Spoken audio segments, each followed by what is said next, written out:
জিরানিয়া নেশাগঞ্জে দ্রুত দিল্লির হিমাংশু ঝাকে আগরতলায় আনা হলো। রেলে মাদকদ্রব্য আমদানির ঘটনায় দিল্লি থেকে ধৃত হিমাংশু ঝা ওরফে সোনুকে সোমবার দুপুরের বিমানে তাকে আগরতলায় উড়িয়ে আনে ক্রাইম ব্রাঞ্চ ট্রেন।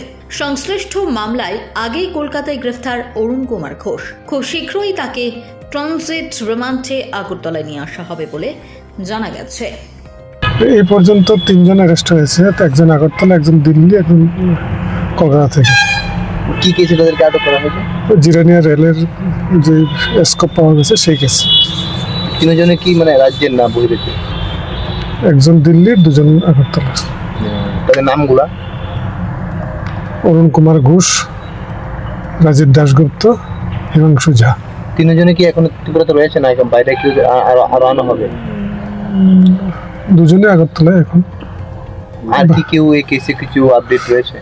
তো বাকিরা বলা যাবে না, investigating matter. Report into Bangla.